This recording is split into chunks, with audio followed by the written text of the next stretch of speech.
श्री कृष्ण कहते हैं, चाहे कितने ही सगे क्यों न हो, इन 3 लोगों के साथ अपनी पत्नी को अकेली मत छोड़ना।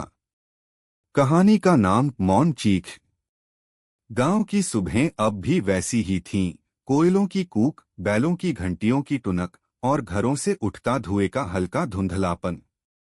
परंतु एक घर ऐसा था जहां चूल्हा तो जलता था, लेकिन सुकून की रोटी नहीं बनती थी। वहां रहती थी कविता, जिसने अपने सपनों को जलाकर उस घर की इज्जत की राख से खुद को ढक लिया था। कविता की शादी 3 साल पहले अंकित से हुई थी। अंकित एक मध्यम वर्गीय परिवार का पढ़ा लिखा युवक था, जो बैंक में क्लर्क था। कविता की सादगी, उसकी शिक्षा और व्यवहार से हर कोई प्रभावित था। शादी के पहले साल तक सब कुछ अच्छा चला, लेकिन फिर चीजें बदलने लगीं। और इस बदलाव की वजह थे 3 सगे लोग, जिन पर कभी कोई शक नहीं करता। पहला, अंकित का मौसेरा भाई धीरज। धीरज का आना जाना बहुत था। हर बार वह कविता के कमरे के आसपास मंडराता, उससे फालतू बातें करता। कविता को उसका अंदाज बेशर्मी भरा लगता था, लेकिन वो रिश्ते की मर्यादा में चुप रही। एक दिन जब वो रसोई में थी, धीरज पीछे से आकर धीरे से बोला, भाभी अकेली रहती हो, कुछ बातें किया करो। कविता का चेहरा जर्द हो गया। उसने खुद को उस दिन पहली बार कमजोर महसूस किया, लेकिन फिर भी चुप रही। दूसरा, अंकित का बड़ा भाई प्रवीण। प्रवीण घर का सबसे बड़ा बेटा था। वो कुछ नहीं कहता था, पर उसकी चुप्पी कविता के लिए डर का कारण थी। एक रात जब अंकित गांव से बाहर था, प्रवीण ने कविता के कमरे के दरवाजे पर देर रात दस्तक दी। गैस लीक हो गई है, जरा देख लो। कविता बाहर आई, लेकिन उसने देखा कोई गैस लीक नहीं थी। जब वो मुड़ी तो प्रवीण एकटक उसे देख रहा था। कविता के रोंगटे खड़े हो गए। तीसरा, अंकित का फुफेरा भाई मनोज। मनोज जब भी आता, कविता को ऐसे घूरता जैसे उसकी नजर कपड़ों के पार देखने की ताकत रखती हो। वो बेवजह घर में बैठा रहता और कविता की उपस्थिति में मोबाइल से गंदे वीडियो देखता। एक दिन जब कविता ने टोका, तो बोला, आपकी सूरत देखकर दिल बहल जाता है, वीडियो देखने की क्या जरूरत। कविता को समझ नहीं आता कि इस बेहयाई पर चुप रहे या चिल्लाए। कविता ने कई बार अंकित को बताने की कोशिश की, लेकिन हर बार वो यही कहता, धीरज, प्रवीण और मनोज, पगला गई हो क्या? अपने ही हैं। औरतें हर चीज में बुरा क्यों ढूंढती हैं?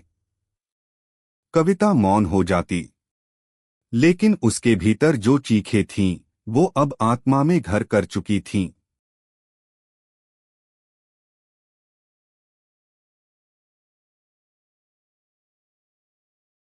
एक दिन की घटना। अंकित को बैंक के काम से 2 दिन के लिए पास के जिले में जाना पड़ा। कविता ने हाथ जोड़कर विनती की, मुझे अकेली मत छोड़ो, इन तीनों को मत भेजना। अंकित हंसते हुए बोला, पगली हो तुम, अपने भाई जैसे हैं। अगले दिन घर में केवल कविता थी। धीरज पहले आया, दूध लेने का बहाना। फिर प्रवीण बिजली का बिल देखने के लिए, और अंत में मनोज मोबाइल चार्ज करने। तीनों एक एक कर अंदर घुसे, कविता को घेर लिया। लेकिन उस दिन कविता चुप नहीं रही। उसने श्रीमद् भगवद गीता को सीने से लगाया और चिल्लाई, हे कृष्ण, आज अगर स्त्री की लाज बचानी है तो खुद को प्रकट करो।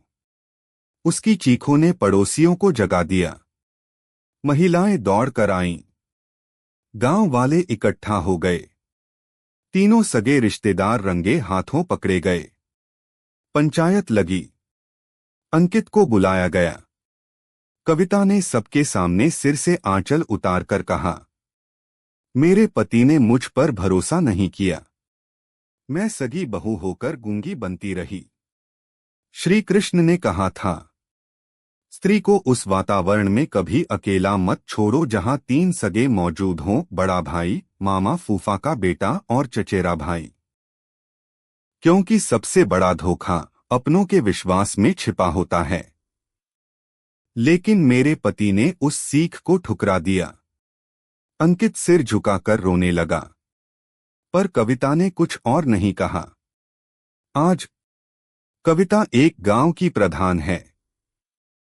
वो अब उन औरतों की आवाज बन चुकी है जो कभी चुप थीं।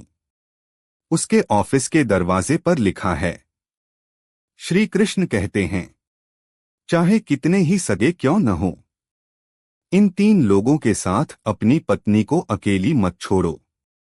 बड़ा भाई, मौसेरा फुफेरा भाई और चचेरा भाई। नियत रिश्तों से नहीं, संस्कारों से बनती है।